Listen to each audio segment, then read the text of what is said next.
नमस्कार दोस्तों, बहुत बहुत स्वागत है आपका एग्जाम गुरुजी के मध्य प्रदेश के करंट अफेयर्स में।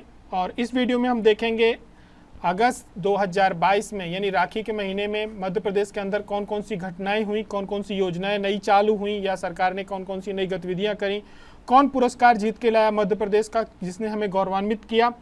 ऐसे सभी विषयों पर हम बात करेंगे और उसके करंट अफेयर्स हम देखेंगे जो हमारे एग्जाम के पॉइंट ऑफ व्यू से महत्वपूर्ण हो जाता है। ठीक है, एमपीपीएससी और व्यापम दोनों एग्जामों के लिए ये करंट अफेयर आपका काफ़ी महत्वपूर्ण है, क्योंकि ये दोनों ही एग्जाम आपके अगले एक महीने के अंदर शुरू होने वाले हैं, क्योंकि सरकार में भी ऐसी गतिविधियां दिख रही हैं। थोड़ी बहुत दिक्कतें हैं, वो जल्दी ही रिजॉल्व हो जाएंगी और हमारे एग्जाम कंटिन्यू हो जाएंगे। हमारे पास इतना समय नहीं रहेगा कि हम अपने आप को ज़्यादा तैयार कर पाएँ, इसलिए मैं आशा करता हूँ कि आप सभी की तैयारियाँ अच्छी चल रही होंगी।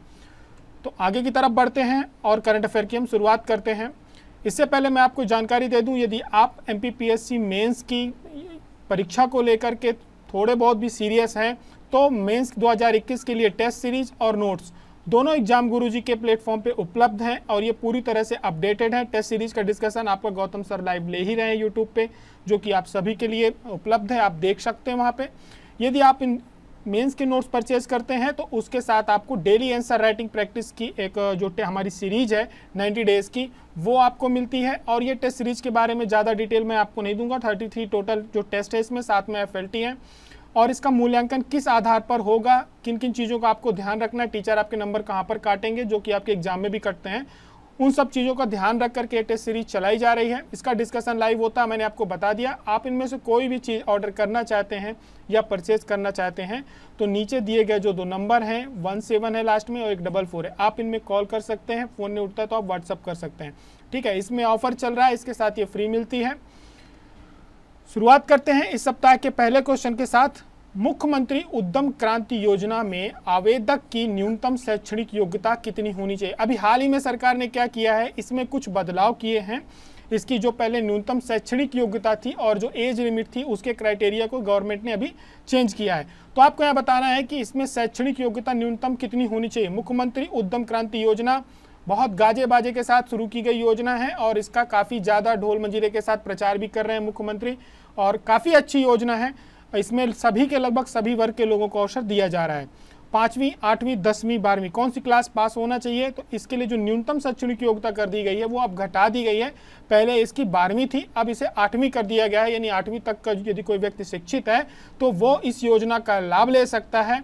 और अपना खुद का यदि कोई उद्योग डेवलप करना चाहता है, अपना स्टार्टअप करना चाहता है, ऐसे एंटरप्रेन्योर्स के लिए ये काफ़ी अच्छी योजना है। सरकार इसके अंतर्गत क्या करती, कोई उद्यम और सेवा क्षेत्र, ठीक है, आप कोई उद्योग लगाते हो या सेवा क्षेत्र से कोई उद्योग लगाते हो, शुरुआत करते हो, तो सरकार उस पर 3% ब्याज पे आपको अनुदान पे ऋण उपलब्ध कराएगी। ठीक है, आपसे पूछा जाएगा यदि इस योजना से कि ये योजना किस विभाग के अंतर्गत आती है, तो आपको याद रखना है ये सूक्ष्म, लघु और मध्यम उद्यम विभाग के अंतर्गत आती है। इसका उद्देश्य क्या है आपको सभी को पता है, स्वरोजगार डेवलप करना है, कि यानी आपका खुद का रोजगार हो, आप दूसरों को रोजगार दें, तो नागरिकों को प्रोत्साहित करना है। न्यूनतम आयु जो कर दी गई इसकी 18 वर्ष से 45 वर्ष तक कर दी गई है। शैक्षणिक योग्यता 8वीं पास होना चाहिए। ठीक है, सरकार इसमें अलग अलग कैटेगरी में अलग अलग तरह से लोन प्रोवाइड करती है। 1 लाख से 50 लाख तक का भी है, 1 लाख से 25 लाख तक का, दोनों की अलग अलग है। जैसे आप यदि मैन्युफैक्चरिंग सेक्टर पे यदि कोई उद्योग डेवलप करते हो तो आपको 1 लाख से 50 लाख तक की सहायता दी जाएगी। सेवा क्षेत्र या खुदरा क्षेत्र से व्यवसाय करते हो तो आपको 1 लाख से 25 लाख तक का लोन दिया जाएगा, जो कि 7 वर्ष तक के लिए आपको गारंटी कौन लेगा, आपकी मुख्यमंत्री लेंगे, मध्य प्रदेश सरकार आपकी गारंटी लेगी लोन की। ठीक है, इसके अलावा इसके आपको कोई सिक्योरिटी वगैरह डिपॉजिट नहीं करना है। बाकी इसकी में ज़्यादा डिटेल में हमें नहीं जाना है। विभाग के अंतर्गत इसमें आती है, 3% का ब्याज है। न्यूनतम शैक्षणिक योग्यता इसमें 8वीं कर दी है और आयु जो है 18 से 45 कर दी है। इसमें अभी ये थोड़े बहुत बदलाव हुए हैं और ये क्योंकि बहुत महत्वपूर्ण योजना है सरकार की, बहुत ज़्यादा प्रचार किया जा रहा है इसका, और रोजगार उत्सव भी मना रही है सरकार इस योजना के आधार पर, तो मुझे ऐसा लगता है कि व्यापम या पीएससी में आपसे इसमें पूछे जा सकते हैं। आगे की तरफ बढ़ते हैं, प्रश्न क्रमांक 2 देखते हैं। मध्य प्रदेश के किस विभाग को प्रतिष्ठित E4M गोल्डन माइक्स अवार्ड मिला है? मध्य प्रदेश के कृषि विभाग को मिला है, मध्य प्रदेश के वन्य प्राणी विभाग को मिला है, मध्य प्रदेश उच्च शिक्षा विभाग को मिला है, या मध्य प्रदेश पर्यटन विभाग को मिला है? तो इसका सही उत्तर होगा मध्य प्रदेश के पर्यटन विभाग को E4M गोल्डन माइक्स अवार्ड मिला है। डिटेल देख लेते हैं। पहली बात तो ये कि जो एमपी टूरिज्म को ये अवार्ड दिया गया है ये 2022 का अवार्ड था। ठीक है, किस कैंपेन के लिए दिया गया है, तो आपको कैंपेन का नाम याद रखना, खुशियां तेरे पीछे चलें। कई बार आपसे ये भी पूछा जा सकता है कि ये जो कैंपेन है ये मध्य प्रदेश के किस विभाग का था, तो आपको याद रखना मध्य प्रदेश के पर्यटन विभाग का था। ठीक है, इस श्रेणी में जो हमारा मध्य प्रदेश पर्यटन डिपार्टमेंट है इसको ब्रोंज अवार्ड दिया गया है और ये दिया जाता है एक्सचेंज फॉर मीडिया ग्रुप के द्वारा दिया जाता है। और इसमें अलग अलग कैटेगरी हैं, कुछ प्रमोशन है, इनोवेशन है, ब्रॉडकास्टिंग है, या रीजनल लैंग्वेज के लिए जो रेडियो के क्षेत्र में कुछ अच्छा कार्य करते हैं उनको ये अवार्ड दिया जाता है। लगभग 300 लोगों ने इसमें प्रविष्टियां आवेदन किया था, जिसमें से मध्य प्रदेश के पर्यटन विभाग को ब्रॉन्ज मेडल दिया गया है। प्रश्न क्रमांक 3 देख लेते हैं।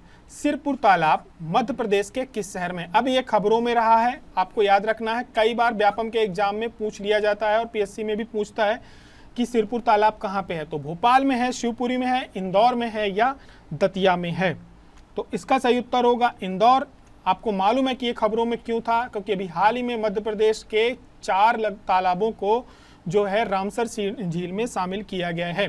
तो 3 अगस्त 2022 को जो हमारे यहाँ का भारत सरकार का केंद्रीय वन पर्यावरण जलवायु परिवर्तन मंत्रालय है, इसने 5 राज्यों के 10 स्थलों को रामसर साइट का दर्जा दिया है। ठीक है, जिसमें मध्य प्रदेश के इंदौर जिले का सिरपुर तालाब है। यह मध्य प्रदेश इंदौर जिले में ही तो है ही, साथ में इंदौर शहर के अंदर आता है। ठीक है, और इसके अलावा हमारे यहाँ जो दिया है वो शिवपुरी के माधव राष्ट्रीय उद्यान में जो सांग सागर झील है उसको भी दिया गया था जुलाई में, उसको भी रामसर साइट का दर्जा मिला है। और भोपाल झील आपको पता है कि ये जो भोपाल का बड़ा तालाब और छोटा तालाब है, इन दोनों को मिला करके इसे भी बहुत पहले ही रामसर साइट का दर्जा दिया जा चुका है। इस प्रकार से यदि आप बात करोगे तो भारत में कुल मिलाकर के 75 हो गई जब इसे अवार्ड मिला, जो चौथी झील है उसको अवार्ड मिला तब तक। और साथ में यदि बात करेंगे संख्या के आधार पे तो सबसे ज़्यादा जो रामसर साइट्स हैं वो हमारे देश में तमिलनाडु में है जो कि 14 है, उसके बाद उत्तर प्रदेश में 10 हैं। ठीक है, तो सिरपुर तालाब कहाँ पे है? सिरपुर तालाब इंदौर जिले में है, ये आप याद रखेंगे। आगे की तरफ बढ़ते हैं प्रश्न क्रमांक 4 की तरफ। मध्य प्रदेश अकादमी की एक खिलाड़ी हैं सुश्री पूजा ओझा, किस खेल से संबंधित है? पीएससी में इसी प्रकार के प्रश्न आपसे पूछे गए थे और क्योंकि व्यापम के एग्जाम काफ़ी वर्षों के बाद होने वाले हैं तो वहाँ पे भी आपसे इस प्रकार के प्रश्न टकराएंगे।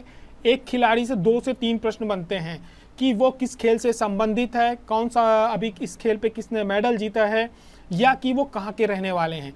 तो किसी भी खिलाड़ी जो कि खास तौर से जो अवार्ड जीत रहे हैं उनके बारे में आप ये 2-3 चीज़ें याद रखो। तो ये किस खेल से संबंधित है? मलखम्ब से है, हॉकी से है, पैरा कैनो से हैं या कुश्ती से हैं? तो इसका सही उत्तर होगा पैरा कैनो से हैं, सुश्री पूजा ओझा। इनके बारे में देख लेते हैं। ये पहली बात तो आप याद रखना, ये भिंड की रहने वाली हैं। ठीक है, अभी इन्होंने क्या है, जो कनाडा के हैलिफैक्स शहर में काइनिंग और कैनोइंग स्प्रिट वर्ल्ड चैंपियनशिप हो रही है, वहाँ पे इन्होंने सिल्वर मेडल जीता है। ठीक है, और पैरा कैनो जो विश्व चैंपियनशिप है ये भारत के लिए पहला पदक है, पूरे देश का ये पहला पदक है जो कि इन्होंने जीता है। किसमें? पैरा कैनो के विश्व चैंपियनशिप में। ठीक है, इसके पहले इन्होंने 6 बार लगभग गोल्ड जीत चुका है राष्ट्रीय चैंपियनशिप में, और विश्व के लिए क्वालिफाई करने वाली ये भारत की पहली महिला भी हैं और जीतने वाली भी पहली हैं। ठीक है, और इसके अलावा यदि आप बात करोगे कि पैरा ओलंपिक में क्वालिफाइंग चैंपियनशिप में 6ठे स्थान पे थी, वर्तमान में यदि इनकी रैंक की बात करी जाए तो ये 9वें स्थान पे आती है, दुनिया की 9वें स्थान पर आती हैं। रहने वाली कहाँ की हैं? भिंड की हैं, और ये है पूजा ओझा। आप इनको याद रखेंगे, भिंड की है। पैरा कैनो में इन्होंने भारत के लिए जो कनाडा में विश्व चैंपियनशिप चल रही वहाँ पे सिल्वर मेडल जीता है और देश का पहला मेडल है। बढ़ते हैं हम अगले प्रश्न की तरफ। प्रश्न क्रमांक 5 है, कायाकल्प अवार्ड मध्य प्रदेश शासन के द्वारा दिया जाता है। ये कायाकल्प अवार्ड किस क्षेत्र में कार्य करने वाली संस्थाओं को दिया जाता है? स्वास्थ्य क्षेत्र में, शिक्षा के क्षेत्र में, पर्यटन के क्षेत्र में या कृषि क्षेत्र में? तो इसका सही उत्तर होगा स्वास्थ्य के क्षेत्र में। जो कायाकल्प अवार्ड दिया जाता है ये किसके क्षेत्र में दिया जाता है? स्वास्थ्य के क्षेत्र में दिया जाता है। 2021-22 के लिए 394 स्वास्थ्य संस्थाओं को कायाकल्प अवार्ड दिया गया है।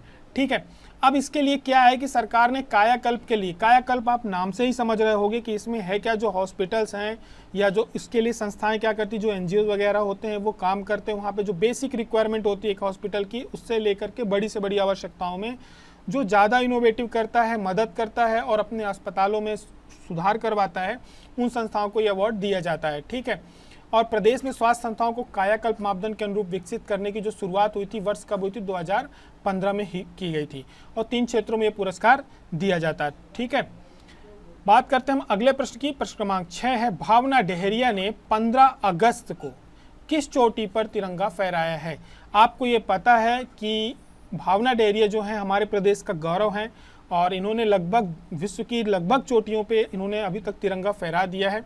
तो अभी जो उन्होंने 15 अगस्त को, ये विशेष उत्सवों पे ही झंडा फहराती हैं, जैसे होली हो गया, दिवाली हो गया, ऐसे उत्सवों पे ये देश का नाम रोशन करती हैं, हमारे तिरंगों को सबसे ऊंचाइयों पर लेके जाती हैं। तो आपको ये बताना है कि हमारे आज़ादी के 75वें वर्ष पे इन्होंने किस चोटी पर तिरंगा फहराया है। किलिमंजारो में, माउंट एल्ब्रुस में, पुंचाक जाया में या अंकोंकागुआ में। तो इसका सही उत्तर होगा माउंट एल्ब्रुस में। आपको ये पता है भावना डेहरिया ये पर्वतारोही हैं, ठीक है, इन्होंने बहुत सारे रिकॉर्ड बनाए हैं, माउंट एवरेस्ट में भी फतह किया है, ठीक है। इसके अलावा इन्होंने 15 अगस्त को जो यूरोप की सबसे ऊंची शिखर है माउंट एल्ब्रुस, वहाँ पे, ठीक है, रूस में, इसकी ऊंचाई जो लगभग 18,510 फीट है, वहाँ पर जा करके इन्होंने तिरंगा फहराया है। और बात करी जाए दिन की तो इन्होंने मई 2019 में माउंट एवरेस्ट के शिखर पर फतह हासिल करने वाली अपने प्रदेश की जो चुनिंदा महिलाएं हैं उनमें से ये एक हैं। इन्होंने 2019 में दीपावली के दिन, ठीक है, अफ्रीका महाद्वीप की माउंट किलिमंजारो में फहराया था। होली के दिन उन्होंने ऑस्ट्रेलिया के माउंट कोजियास्को में फहराया था, ठीक है। इसके अलावा यदि बात करी जाए रहने वाली कहाँ की हैं तो ये छिंदवाड़ा की रहने वाली हैं और उनका जो गांव का नाम है वो तमिया है, लेकिन हमें याद रखना छिंदवाड़ा जिले की हैं भावना डेहरिया। इन्होंने अभी माउंट क्या कहते हैं एल्ब्रुस में, इन्होंने जो रूस में है वहाँ पे इन्होंने तिरंगा फहराया है। बढ़ते अगले प्रश्न की तरफ। प्रथम चरण में प्रदेश के कितने जिलों में पीपीपी मॉडल पर, ठीक है, पब्लिक प्राइवेट पार्टनरशिप मॉडल पर आधारित चिकित्सा महाविद्यालयों की स्थापना करने का निर्णय किया गया है। हिंदी में चिकित्सा, हमारे यहाँ का जो स्वास्थ्य क्षेत्र जो एजुकेशन होती है, हेल्थ एजुकेशन होती है, वो हिंदी में तो शुरू की ही जा रही है MBBS, लेकिन अब एक नया प्रयोग किया जा रहा है कि हमारे यहाँ जो शासकीय अस्पताल है उन्हें पीपीपी मॉडल पे स्टार्ट किया जा रहा है। तो अभी हाल फिलहाल कितने जिलों में इसका मॉडल पे आधारित जो मेडिकल कॉलेज होते हैं उनकी स्थापना की जाएगी? 5 जिलों में, 15 जिलों में, 25 जिलों में या सभी के सभी 52 जिलों में? इसका सही उत्तर होगा 5 जिलों में। मध्य प्रदेश गवर्नमेंट ने पीपीपी मॉडल पे अभी जो 5 गवर्नमेंट कॉलेज हैं उनकी स्थापना करने का निर्णय लिया है, ठीक है। अब ये कौन कौन से शहर पे स्थापित होंगे? एक तो भोपाल में होगा, इंदौर, जबलपुर, बालाघाट एवं कटनी पे। यहाँ पे पीपीपी मॉडल पे मेडिकल कॉलेज शुरू किए जाएंगे। तो आपको पता है कि इसमें पब्लिक प्राइवेट दोनों लोग शामिल होते हैं। तो पहले जो निजी निवेशक होंगे उनको भूमि सरकार उपलब्ध कराएगी लीज में, और उनका जो निर्माण खर्च होगा वो ये लोग स्वयं अपना वहन करेंगे, यानी खुद के पैसों पर निर्माण करेंगे। साथ में यहाँ पे एक नियम रहेगा कि जो आयुष्मान मरीज हैं या आर्थिक रूप से कमजोर मरीजों को यहाँ पे जो उपचार मिलेगा वो निःशुल्क मिलेगा, ठीक है। बात करें अगले प्रश्न की। यशवंत सागर तालाब, जिसे हाल ही में रामसर साइट का दर्जा दिया गया है, यह मध्य प्रदेश के किस जिले में है? जबलपुर में, शिवपुरी में, भोपाल में या इंदौर में? इसका सही उत्तर होगा इंदौर में है। रामसर साइट 4 हैं, तो 4 में से किसी के बारे में भी प्रश्न पूछा जा सकता है। तो अभी आपको पता है कि 11 जो 5 राज्यों में 11 जो जल स्थल उनको रामसर साइट का दर्जा दिया गया है, जिसमें इंदौर के यशवंत सागर झील को भी दिया गया है, ठीक है। इसके अलावा अभी हमने पढ़ा था सिरपुर तालाब भी इंदौर में है और यशवंत सागर भी इंदौर में है। यशवंतराव होलकर, आपको नाम याद होगा, उन्हीं के नाम पर यह तालाब है, ठीक है। शिवपुरी के माधव राष्ट्रीय उद्यान में जो सांख्य सागर झील है, सांख्या राजे सिंधिया, आपको याद रखना है, सांख्या राजे सिंधिया के नाम पे इसका जो सागर है उसका रखा गया ठीक है। और यशवंतराव होलकर के नाम पे यशवंत सागर है। और भोपाल की बात करी जाए तो भोजताल है, बड़ा तालाब और छोटा तालाब दोनों को मिला करके। तो अब मध्य प्रदेश में कितनी साइट हो गई है? 4 हो गई है। भारत में कितनी है? 75 है, ठीक है। और 1971 में इसकी शुरुआत हुई थी, ठीक है। भारत ने कब इस पे साइन किया था? तो 1 फरवरी 1982 में OMU साइन किया था, ठीक है। बढ़ते हम अगले प्रश्न की तरफ। हमारा 9वां प्रश्न है, देश के सबसे बड़े नरेला रक्षाबंधन महोत्सव का आयोजन किया जाता है, ठीक है। मध्य प्रदेश में एक नरेला रक्षाबंधन महोत्सव का आयोजन होता है। अब आपको ये बताना है कि ये जो महोत्सव है ये किस जिले में होता है? जबलपुर में, शिवपुरी में, भोपाल में या इंदौर में?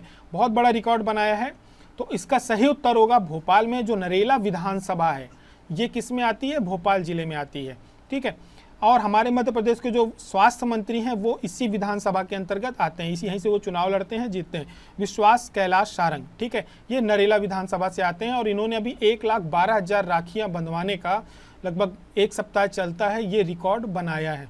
तो नरेला रक्षाबंधन महोत्सव नरेला में मनाया जाता है, ये भोपाल विधानसभा के अंतर्गत आता है और ये लगभग पिछले 14 वर्षों से निरंतर मनाया जा रहा है। इस बार 1,12,000 बहनों ने जो हमारे यहाँ के चिकित्सा शिक्षा मंत्री विश्वास सारंग, उनको राखी बांध करके ये रिकॉर्ड बनाया है। गिफलिफ यानी GIFLIF drive in music festival, जिसे हाल ही में वाव अवार्ड एशिया 2022 से सम्मानित किया गया है। ये किस विभाग का कार्यक्रम है? ठीक है, स्वास्थ्य क्षेत्र का, शिक्षा क्षेत्र का, पर्यटन क्षेत्र का या कृषि क्षेत्र का? तो इसका सही उत्तर होगा पर्यटन क्षेत्र का। डिटेल्स देख लेते हैं यहाँ पे हम। मध्य प्रदेश पर्यटन का जो ये गिफलिफ ड्राइव इन म्यूजिक फेस्टिवल है, इसको भी वाव अवार्ड दिया गया है। ठीक है, वाव अवार्ड मिला है पर्यटन को। और ये दिया किस क्षेत्र में गया है? ये Covid safety event of the year की श्रेणी में ये अवार्ड दिया गया है, क्योंकि कोविड के टाइम पे काफ़ी अच्छा प्रोग्राम था और यह भारत का पहला ड्राइव इन म्यूजिक फेस्टिवल था। ठीक है, जिसमें कोविड के जो मापदंड शामिल किए गए थे कि डिस्टेंस मेंटेन रखना है ना, गैदरिंग नहीं करनी है, इन सब चीज़ों का इन्होंने पालन किया था और ये फेस्टिवल का आयोजन किया था। ठीक है, और ये जो क्या कहते हैं कार्यक्रम हुआ था अभी 26-27 मार्च को हुआ था, अब लेकिन अवार्ड इनको अभी दिया गया है। ठीक है, जो इसका आयोजन किया जाता है MP tourism, Mansarovar global university और व्हाइट वॉल्स मीडिया द्वारा इसका आयोजन किया जाता है। इसमें जो बाकी के लोग हैं, इस पर काफ़ी लोग इन्होंने प्रस्तुतियाँ दी थी, अवार्ड फंक्शन था तो प्रस्तुतियाँ होंगी। ठीक है, और ये जो वाव अवार्ड है, ये experimental marketing, MICE, live entertainment और वेडिंग इंडस्ट्री में एशिया का सबसे बड़ा बिजनेस और रिकॉग्नाइजेशन प्लेटफॉर्म है, जहां पे मध्य प्रदेश के पर्यटन को विभाग को ये अवार्ड दिया गया है। प्रश्न क्रमांक 11 की तरफ बढ़ते हैं। ई ग्रंथालय सॉफ्टवेयर अभियान, ठीक है, ये इस अभियान का पूरा नाम है, ई ग्रंथालय सॉफ्टवेयर अभियान। निम्न में से किसके सहयोग से चलाया जा रहा है? आप ये तो जान गए होंगे कि ई ग्रंथालय सॉफ्टवेयर है क्या, ग्रंथालय से रिलेटेड है, मतलब एजुकेशन से रिलेटेड होगा। लेकिन आपको ये बताना कि ये अभियान जो चलाया जा रहा है, ये किसके सहयोग से चलाया जा रहा है? NIC के, ठीक है, या IT डिपार्टमेंट के, भारत सरकार के, या मध्य प्रदेश के उच्च शिक्षा विभाग के, या NIC और IT विभाग दोनों के सम्मिलित तरीके से चलाया जा रहा है? तो इसका सही उत्तर होगा D, NIC और IT विभाग जो भारत सरकार के हैं, इन दोनों का ये सम्मिलित प्रोग्राम है। अभी हाल ही में घोषणा हुई कि मध्य प्रदेश के जो 528 शासकीय महाविद्यालय हैं और जो 16 शासकीय विश्वविद्यालय हैं, तो भारत सरकार के जो NIC का ई ग्रंथालय सॉफ्टवेयर है, इसको सीधे सीधे इससे जोड़ा जाएगा। अब वर्तमान में यदि आप बात करोगे, लगभग 28,000 शिक्षण संस्थान ई ग्रंथालय से जुड़ चुके हैं। यह कुछ नहीं, एक तरह का सॉफ्टवेयर है और इसमें ऑनलाइन पंजीयन होता है स्टूडेंट्स का, जो कॉलेज के होते हैं। और इस सॉफ्टवेयर में क्या होता है, लाइब्रेरी, एक तरह से लाइब्रेरी मैनेजमेंट सॉफ्टवेयर है और स्टूडेंट्स के साथ भी इसको कनेक्ट कर दिया जाता है। लाइब्रेरी मैनेजमेंट में ये रहेगा कि यदि कोई लाइब्रेरी में बैठा है तो उसे मालूम रहेगा कि ये बुक किस शेल्फ में किस कॉर्नर पे रखी हुई है। स्टूडेंट्स का फ़ायदा ये रहेगा कि उन्हें मालूम रहेगा कि मैंने कौन सी बुक कब ली है, तो उनके पास रिमाइंडर आ जाएगा कि भाई अब इसको आपको सबमिट करना है अपनी लाइब्रेरी में और इतने दिन के पहले करना है। लेकिन आपको ई ग्रंथालय सॉफ्टवेयर याद रखना है, NIC और IT डिपार्टमेंट जो हमारे भारत सरकार का है, ठीक है, इन दोनों के सम्मिलित तरीके से चलाया जा रहा है। ठीक है, और ये क्लाउड रेडी एप्लीकेशन है, मतलब कि ये सॉफ्टवेयर हमेशा तैयार रहता है, कोई भी सरकार इसका पेमेंट करेगी और इसको लेकर के इसको इंस्टॉल कर सकती है। इसको अलग से इसके लिए कोई इसमें कार्यक्रम करने की जरूरत नहीं है बनवाने की। आगे बढ़ते हैं प्रश्न क्रमांक 12 की तरफ। मध्य प्रदेश प्राकृतिक कृषि विकास योजना के प्रथम चरण में सभी जिलों में कितने ग्रामों का चयन किया जाएगा? मध्य प्रदेश सरकार अभी एक योजना चालू कर रही है, मध्य प्रदेश प्राकृतिक कृषि विकास योजना। इसका जो प्रथम चरण होगा, इसमें जैसे सभी जिलों में ये योजना चालू होगी, लेकिन प्रथम चरण में कितने गांवों को सम्मिलित किया जाएगा? इसमें 100 गांवों को सम्मिलित किया जाएगा या 10 गांवों को सम्मिलित किया जाएगा, 50 को या 75 को, क्योंकि 75वां वर्ष है तो 75 में किया जाएगा। तो इसका सही उत्तर क्या होगा? इसका सही आंसर होगा 100 होगा। देख लेते हैं डिटेल। अभी क्या है कि हमारे यहाँ जो पेस्टिसाइड वगैरह इतना ज़्यादा मिलाया जाता है कि जो खेती है उसकी वजह से ज़मीनों को काफ़ी नुकसान हो रहा है। तो भारत सरकार और मध्य प्रदेश सरकार विशेषकर, वैसे भी हमारा मध्य प्रदेश जो है सबसे ज़्यादा क्या कहते हैं ऑर्गेनिक फार्मिंग में मध्य प्रदेश का बहुत बड़ा टारगेट है और मध्य प्रदेश की परफॉर्मेंस बहुत अच्छी है इस मामले में। ठीक है, तो अभी क्या किया जा रहा है, इसे जब प्रथम चरण में चालू किया जा रहा है तो 100 गाँव का चयन किया जाएगा और वहाँ से 5 किसानों को चयनित किया जाएगा, यानी हर गाँव से 5 किसान चयनित होंगे। उन्हें गौ पालन के लिए क्या किया जाएगा, अनुदान भी दिया जाएगा और उनको प्राकृतिक कृषि के लिए, जो कि भारत में मध्य प्रदेश टॉप पे चल रहा है, जिस पे प्राकृतिक खेती के लिए इस प्रकार से कितने लगभग 5200 गाँवों को इसमें प्रारंभ किया जाएगा और प्रत्येक गांव के 5 प्राकृतिक कृषि करने वाले कृषकों का चयन कर कुल मिलाकर के जब 26,000 किसानों को गौपालन के लिए अनुदान दिया जाएगा। इस प्रकार से क्या होगा कि इस योजना में वही किसान सम्मिलित होंगे जिनके पास देसी गाय होगी, देसी नस्ल की गाय होनी अनिवार्य है। ठीक है, और भी कुछ इसके अंतर्गत क्लाउज होंगे, वो हमें ज़्यादा डिटेल पे नहीं जाना है, लेकिन इसमें शुरुआत में 100-100 गाँव का चयन किया जाएगा और प्रत्येक गाँव से 5 किसानों का चयन किया जाएगा और उनको प्राकृतिक कृषि के लिए प्रोत्साहित किया जाएगा। यह मध्य प्रदेश सरकार का अभी चालू होने वाला प्रोग्राम है, अभी चालू नहीं हुआ है लेकिन अभी इसकी घोषणा कर दी गई है। ठीक है, अब इसके लिए क्या रहेगा कि जो न्यूनतम 1 एकड़ की भूमि प्राकृतिक कृषि के लिए उनके पास अनिवार्य होनी चाहिए, यानी उन्हें अपनी 1 एकड़ भूमि प्राकृतिक कृषि के लिए अलग से रखनी पड़ेगी, क्योंकि इसमें लगभग 3 वर्ष लगते हैं इसके प्रोडक्शन में पहुंचने में। 3 साल में तो ये जाकर के 3 से 4 साल में ये प्राकृतिक खेत बनता है, तो इसमें टाइम ज़्यादा लगेगा, थोड़ा सा नुकसान भी होता, शुरुआत में उतने उत्पादन होता नहीं। तो इसके लिए सरकार को क्या करना पड़ेगा, पहले इन्हें अनुदान देना पड़ेगा। तो गाय के लिए 900 रुपये प्रति माह की अनुदान राशि दी जाएगी और बाकी चीज़ें भी दी जाएंगी। बढ़ते हम अगले प्रश्न की तरफ। प्रश्न क्रमांक 13 है, मध्य प्रदेश के किस पर्यटन स्थल को, ठीक है, बेस्ट हेरिटेज डेस्टिनेशन अवार्ड से क्या किया गया है, सम्मानित किया गया है? खजुराहो के, ग्वालियर के, मांडू के या ओरछा के? तो इसका सही उत्तर होगा मांडू को अभी बेस्ट हेरिटेज डेस्टिनेशन का अवार्ड दिया गया है और ये आउटलुक ट्रेवलर जूरी जो है उसके द्वारा ये पुरस्कार दिया गया है। ठीक है, मांडू। और इसके अलावा क्या है, ये दलीला पैलेस जो नई दिल्ली में होटल है, वहाँ अभी आउटलुक ट्रेवलर अवार्ड्स का आयोजन किया गया, जहाँ पे मध्य प्रदेश के जो प्रबंध संचालक हैं इसके पर्यटन निगम के श्री एस विश्वनाथन, इन्होंने वो पुरस्कार ग्रहण किया था। ठीक है, बढ़ते हैं अपने अगले प्रश्न की तरफ। 14 प्रश्न, 14वां प्रश्न, सुश्री प्रियांशी प्रजापत किस खेल से संबंधित है? शूटिंग से, कुश्ती से, मलखम्ब से या तीरंदाज से? तो इसका सही उत्तर होगा कुश्ती से। सुश्री प्रियांशी प्रजापत, ये है सुश्री प्रियांशी प्रजापत, आपने इसकी थंबनेल में फोटो देखी होगी इनकी। और इन्होंने अभी क्या है, बुल्गारिया में जो 30 देशों के बीच इंटरनेशनल रेसलिंग चैंपियनशिप हुई थी, ठीक है, तो ये रहने वाली कहाँ की हैं, उज्जैन की हैं। तो वहाँ पे इन्होंने क्या किया है, प्रजापत ने तीसरा स्थान प्राप्त करके ब्रांज मेडल हासिल किया है और इन्होंने 50 किलोग्राम का जो भार वर्ग होता है उस पे ये उस प्रतियोगिता पर इन्होंने भाग लिया था। इसके अलावा इन्होंने खेलो इंडिया में 2019 में प्रियांशी ने ब्रांज मेडल भी जीता था। ठीक है, और 2020 में बात करी जाए तो खेलो इंडिया में इन्होंने गोल्ड और 2021 में भी गोल्ड जीत चुकी हैं। काफ़ी उभरती हुई प्रतिभा है हमारे प्रदेश की और हमें गौरवान्वित कर रही हैं। बहुत ही सामान्य वर्ग से आती हैं उज्जैन पे, 2 कमरे के मकान पे रहती हैं और इनके पिताजी, मतलब इन्होंने काफ़ी गरीबी में जीवन जिया है और इसके बाद हमारे प्रदेश को गौरव दिलवाया है। ठीक है, तो इनका नाम आपको याद रखना है और ये रेसलिंग की है। हाल ही में मुख्यमंत्री द्वारा मध्य भारत के पहले टॉय क्लस्टर का शुभारंभ किया गया। मध्य भारत के पहले टॉय क्लस्टर का शुभारंभ किया गया है। ये कहाँ किया गया? इंदौर में किया गया, भोपाल में किया गया, ग्वालियर में किया गया या जबलपुर में किया गया है? कई बार करंट अफेयर्स में इसको हमने आपको पढ़ाया है। इसकी शुरुआत की गई है मध्य प्रदेश के इंदौर से। और बात करेंगे तो 27 अगस्त को अभी कार्यक्रम का आयोजन हुआ था इंदौर के अमरदास हॉल में। वहाँ पे मध्य प्रदेश ने इसका वर्चुअली इनॉग्रेशन किया है। ठीक है, और इसके साथ ही साथ क्या किया मध्य प्रदेश में मुख्यमंत्री ने, उद्यमिता विकास प्रशिक्षण के लिए, इसको भी आप याद रखना, एक ई लर्निंग मॉड्यूल भी जारी किया है। अभी कुल मिलाकर के प्रदेश में 42 क्लस्टर स्वीकृत किए गए हैं, जिनमें से एक जो आपका टॉयज क्लस्टर है ये इंदौर के पास है।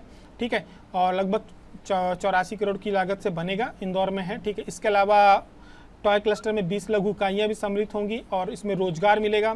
ठीक है, और मध्य प्रदेश की यदि आप बात करोगे जिसका इस समय सबसे ज़्यादा नाम आप सुन रहे हो, रोजगार दिवस। ठीक है, प्रत्येक माह भी शुरू कर दिया। इसका पहला आयोजन कब किया गया था? 12 जनवरी 2022 को। आपको स्वामी विवेकानंद का जन्मदिन याद रहता है युवाओं के लिए। ठीक है, युवा दिवस मनाया जाता है। उस दिन से हमारे यहाँ रोजगार दिवस की शुरुआत हुई थी। तो 12 जनवरी 2022 से इसकी शुरुआत हुई थी। युवा दिवस के दिन युवाओं के लिए रोजगार दिवस का प्रारंभ किया गया था। ये डेट आप याद रखना, क्योंकि रोजगार दिवस भी काफ़ी चर्चाओं में है। अब अलग अलग सरकार के लक्ष्य हैं। ठीक है, इसमें लगभग 13 लाख हितग्राहियों को इन्होंने अभी तक 7 करोड़ का लोन स्वीकृत कर दिया है। बढ़ते हम अपने अगले प्रश्न की तरफ। प्रश्न क्रमांक 16 है, एशिया का पहला कागज कारखाना, ठीक है, आपको मालूम है प्रदेश के किस जिले में स्थित है? अभी हाल ही में क्या किया गया है, 7 साल बाद इसे फिर से शुरू किया गया है। ये बीच में बंद कर दिया गया था। खरगोन में है, खंडवा में है, बड़वानी में है या बुरहानपुर में है? हम बात कर रहे हैं एशिया के पहले कागज कारखाने की। तो ये कहाँ पे है? बुरहानपुर में है। बच्चे को इसका नाम याद है। ठीक है, तो अभी क्या हुआ है कि 23 अगस्त को जो हमारे केंद्रीय भारी उद्योग मंत्री हैं महेंद्र नाथ पांडे, इन्होंने बुरहानपुर में स्थित एशिया की जो पहली कागज मिल है, क्या नाम था उसका? नेपा लिमिटेड नेपाल लिमिटेड का लोकार्पण किया। इसको 7 साल बाद फिर से शुरू किया। क्यों किया है? क्योंकि इसका रिनोवेशन का कार्य चल रहा था, इसको पूरी तरह से बंद कर दिया गया था। ठीक है, और इसका पूरी तरह से नवीनीकरण किया गया। अब इसकी जो उत्पादन क्षमता है वो बढ़ गई, लगभग 88,000 मीट्रिक टन जो प्रतिवर्ष थी, अब उसको 1 लाख मीट्रिक टन प्रतिवर्ष कर दिया गया है। यहाँ पे आपको मालूम होना चाहिए 2 प्रकार के कागज़ तैयार किए जाते हैं। पहला होता है न्यूज़ प्रिंट जो 44-45 GSM का होता है। ठीक है, GSM आपको याद होगा 75 GSM, 65 GSM, ये इसकी क्वालिटी होती है पेपर की। ठीक है, तो ये 44 से 45 GSM का होता है। और इसकी जो वेस्टेज कागज़ से लुगदी बनाकर तैयार किया, जो वेस्टेज कागज़ होता है उससे लुगदी बनाते हैं, फिर इसको तैयार करते हैं। दूसरा होता है writing paper, writing printing paper, इसको यहाँ पे किया जाता है। ठीक है, अब क्या होगा कि आगे चल करके क्या होगा, इसकी जो शुरुआत हुई थी नेपाल लिमिटेड की 26 जनवरी कब हुई थी? 1947 को हुई थी। 26 जनवरी 1947 को नायर प्रिंस सिंडिकेट लिमिटेड ने एक निजी उद्यम के रूप में शुरुआत की थी। फिर इसके बाद क्या हुआ कि the national news print and paper mills limited के नाम से गठित ये जो कंपनी थी 1981 तक भारत में एकमात्र न्यूज़ प्रिंट मैन्युफैक्चरिंग यूनिट थी। ठीक है, इसके बाद 1949 में कंपनी के प्रबंधन को मध्य प्रांत और बरार, वर्तमान जो हमारा मध्य प्रदेश है बरार क्षेत्र, उस मध्य प्रांत और बरार को मिला करके वर्तमान में जो अब मध्य प्रदेश में आ गया है। ठीक है, तो वहाँ की जो राज्य सरकार थी, तत्कालीन राज्य सरकार, यानी दोनों को मिला करके जो राज्य सरकार थी, उन्होंने क्या किया, इसको अधिग्रहण किया। फिर इसका कमर्शियल उत्पादन शुरू किया।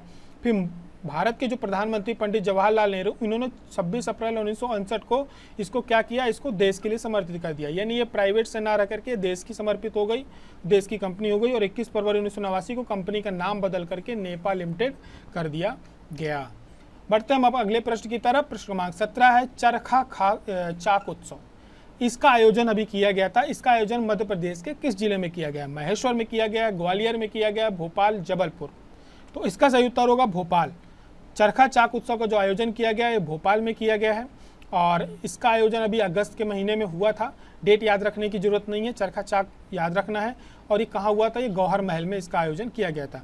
ठीक है, गौहर महल मध्य प्रदेश में भोपाल में है, आपको पता है। और ये बड़े तालाब के किनारे VIP रोड में जो शौकत महल है उसके आसपास है। ठीक है, इसका निर्माण किसने कराया था? तो भोपाल राज्य की जो तत्कालीन शासिका थी, जब इसका निर्माण कराया गया था, कुदसिया बेगम, इन्होंने 1819 से 1837 तक ये रही हैं। 1820 में इन्होंने कराया था। वास्तुकला का एक अच्छा नमूना है, ये पता है आपको, इसलिए इसको क्योंकि इन्होंने कराया था इसलिए इसका नाम क्या रखा गया? गौहर महल, क्योंकि उनका नाम क्या था? गौहर था। कुदसिया बेगम उनको कहा जाता था। अब बात करोगे तो आप ये भोपाल रियासत का पहला महल है। ठीक है, और वास्तुकला इसकी खूबसूरती जो है, इसकी खासियत है। आगे की तरफ बढ़ते हैं प्रश्न क्रमांक 18 की तरफ। निम्न में से कौन भारत की सबसे कम उम्र की महिला जासूस एवं आज़ाद हिंद फौज की क्रांतिकारी थी? ये 2-3 प्रश्न ऐसे थे जो लास्ट के ये मुझे बहुत पसंद आए और अब मैंने इसको सम्मिलित किया है। ये प्रश्न थोड़ा सा घुमा के पूछा है, इसके डिटेल में जब आप जाओगे तो आपको पता चल जाएगा इसको क्यों सम्मिलित किया गया है। ठीक है, तो आपको बताना है कि भारत की सबसे कम उम्र की महिला जासूस एवं आज़ाद हिंद फौज क्रांतिकारी कौन थी? अब आप देखोगे कि PSC में हो या व्यापम में हो, आपको वही पुराने घिसे पिटे प्रश्न नहीं मिलने वाले इतिहास से, क्योंकि क्या है कि पिछले 1 वर्षों में बहुत सारे नए क्रांतिकारियों को, जिन्होंने हमारी आज़ादी में बहुत सारे योगदान दिए, जो बहुत एक तरह से विलुप्त हो गए थे और वो खो गए थे, उनको ढूंढ करके उनके बारे में इतिहास में जानकारियाँ इकट्ठी की गई और लोगों के बीच में लाया गया है। प्रदेश से काफ़ी सारे, और एग्जाम गुरुजी के YouTube चैनल में आप देखोगे कम्युनिटी में हमने काफ़ी सारे ऐसे क्रांतिकारियों को उनके बारे में आपको बताया है, जिनके बारे में हमें किताबों में बहुत जल्दी नहीं मिलता है। और प्रश्न भी अब इसी प्रकार से बनने हैं, क्योंकि वही प्रश्न लोगों के बीच में जा चुके हैं। अब आयोगों को भी और एग्ज़ाम जो कंडक्ट कराते हैं संस्थाओं को भी नए प्रश्न चाहिए, तो वो यहीं से निकालेंगे। तो आपको बताना भारत की सबसे कम उम्र की महिला जासूस कौन थी? तो सहमत खान, दुर्गावती देवी, अजीजन बाई या सरस्वती राजमणि, इनमें से सबसे कम उम्र की जासूस कौन थी? और वो आज़ाद हिंद फौज की क्रांतिकारी भी थी, तो उनका नाम था सरस्वती राजमणि। ठीक है, आप ये तो थी ही सबसे कम उम्र की महिला जासूस, साथ में ये आज़ाद हिंद फौज की क्रांतिकारी थी ही, ये भी जो थी ये भी महिला जासूस थी। सहमत खान, दुर्गावती खान और अजीजन बाई, ये सभी भारत की महिला जासूस थी। ठीक है, आज़ादी के समय में इन्होंने जासूसी का काम किया था, क्रांतिकारियों तक गुप्त सूचनाएं पहुंचाने का और जो भी हरकतें थी अंग्रेजों के, उनके बारे में जानकारी देने का कार्य किया था। ये खबरों में क्यों है? खबरों में इसलिए है कि जो मध्य प्रदेश के मुख्यमंत्री हैं, इन्होंने 10 साल की जो 2 बेटियां हैं हमारे प्रदेश की, एक का नाम देवयानी है, एक का नाम है शिवरंजनी। ठीक है, शिवरंजनी, इनके द्वारा एक पुस्तक लिखी गई अभी, सरस्वती राजमणि एक भूली बिसरी जासूस। इसका विमोचन मुख्यमंत्री ने अभी किया है। ये पुस्तक का नाम भी आपसे पूछ सकता है कि सरस्वती राजामणि एक भूली बिसरी जासूस किसके द्वारा लिखी गई है, तो आपको इन दोनों का नाम याद रखना है। इसके पहले भी इन्होंने किताब लिख चुकी हैं और जो हमारे भारत के प्रधानमंत्री हैं उन्होंने अपने मन की बात कार्यक्रम में भी इनका एक बार जिक्र किया था। इनकी उम्र की बात करो तो 10 साल की हैं। अब हम बात कर रहे हैं कि इनकी सरस्वती राजमणि की, तो ये 10 साल की उम्र में इन्होंने आज़ाद हिंद फौज के लिए सरस्वती राजमणि की एक पुस्तक लिखी है। ठीक है, इनकी जो पहली पुस्तक थी वो सूर्य नमस्कार प्रकाशित हुई थी, जिसको पूर्व राष्ट्रपति हमारे जो रामनाथ कोविंद थे और प्रधानमंत्री इन्होंने काफ़ी सराहा था। ठीक है, सरस्वती राजमणि की बात करी जाए तो जो सरस्वती राजमणि हैं इन्होंने आज़ाद हिंद फौज की जो जासूसी की थी बेहद कम उम्र में की थी और ये गुमनाम थी क्योंकि इनके बारे में लोगों को जानकारी नहीं थी। हमें भी अभी जानकारी मिली जब इनकी पुस्तक में इनका नाम आया, प्रकाशन हुआ। ठीक है, सुभाष चंद्र बोस इनसे काफ़ी प्रभावित थे।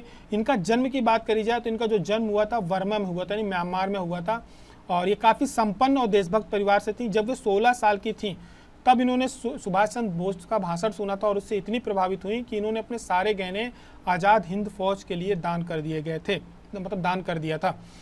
और साथ में क्या था कि ये नेताजी की जो फौज है उसका हिस्सा बनी। फिर इनकी जो दोस्त थी जिनका हमने अभी ऑप्शन पे नाम देखा, दुर्गा, इन्होंने ब्रिटिश कैंप की जासूसी की थी और बहुत सारी जानकारियां इकट्ठा कर आज़ाद हिंद फौज को दी थी। इस दौरान इन्हें कई बार इन्होंने अपनी वीरता का परिचय दिया, लेकिन अपने देश में इन्हें वो सम्मान नहीं मिला जो मिलना चाहिए था। अब हमें इनका नाम याद रखना है। ठीक है, पिछली बार क्या हुआ था कि हमने अपने करंट अफेयर्स के एंड में आपसे एक प्रश्न पूछा था सैला गोड़ी नृत्य के बारे में। ठीक है, तो उसके बारे में आपको डिटेल बता देता हूं और ये काफ़ी अभी बीच में खबरों में भी बना हुआ था क्योंकि एक आयोजन हुआ था इसका मुख्यमंत्री के कार्यक्रम में और फिर राज्यपाल का कार्यक्रम हुआ तो वहाँ पर इस नृत्य का प्रदर्शन किया गया। तो जो सैला गोड़ी नृत्य होता है ये जनजातीय नृत्य है। ये मध्य प्रदेश के जो आदिवासी समाज है हमारे, उनके युवक युवतियों के द्वारा किया जाता है। ये कब किया जाता है? ये जब फसलों के खासतौर से जो 30 त्यौहार हमारे होते हैं, जब फसलें हमारी खड़ी होती हैं, हरी फसलें होती हैं, उस समय पे किया जाता है। ठीक है, और ये समय कौन सा होता है आपका? राखी का समय होता है, अगस्त का। और ये जो तीज मनाया जाता है ये भी हमारा उसी समय का होता है, यानी सावन भादो, बसंत बहार। ठीक है, तो सावन और भादो मास में हरियाली तीज, पोला और रक्षाबंधन पर किया जाता है, यानी ये जो हमारा हरियाली का समय होता है उस समय पे ये सैला गोड़ी नृत्य किया जाता है। ठीक, और इसका आप बात करोगे यदि ज़्यादा डिटेल में प्रश्न पूछे आपसे इसका परिधान क्या होता है तो आपको याद रखना है जो युवक होते हैं वो धोती कुर्ता और गमछा में होते हैं और जो युवतियाँ होती हैं वो 16 हाथ की साड़ियाँ और आभूषण पहनती हैं। ठीक है, 16 हाथ की साड़ियाँ पहनती हैं। बाद में अपने जो उनके वाद्य यंत्र होते हैं उनका वो प्रयोग करते हैं। इसमें जो आपने नाम पढ़ा सैला गेड़ी, तो गेड़ी किसको कहा जाता है? गेड़ी कहा जाता है ये जो यहाँ पे लठ ली हुई है बांस की, ये लठ लिए हुए हैं, इसको गेड़ी कहा जाता है। प्राचीन समय में आपने कई बार खेल भी देखा होगा 2 लकड़ियों में चलने का। ठीक है, तो क्या होता था कीचड़ में लोगों को आने जाने में समस्या होती थी, इसलिए आवागमन के लिए गेड़ी का प्रयोग करते थे। ठीक है, तो इसको गेड़ी कहा जाता है। और ये सैला नृत्य, तो इस पे नृत्य का नाम जो है वो नाम है सैला। सैला नृत्य गेड़ी के साथ किया जाता है, इसलिए इसको क्या कहते हैं? सैला गेड़ी नृत्य कहते हैं। आप इसको याद रखेंगे। और यदि आप MPPSC असिस्टेंट रजिस्ट्रार का आपने फॉर्म भरा है तो आपके लिए ऑनलाइन टेस्ट सीरीज चल रही है जो कि पूरी तरह से जिस प्रकार से आपका एग्जाम कंडक्ट होना है माइनस मार्किंग के साथ, यानी 3R - 1W, यानी 3 सही में एक, यदि एक गलत हुआ तो 1 नंबर कटेंगे, उसी पैटर्न पे ये टेस्ट सीरीज चल रही है। आप ये टेस्ट सीरीज कभी भी ज्वाइन कर सकते हैं। टोटल इसमें 30 टेस्ट होंगे, 10 के स्लॉट में बांटा गया है।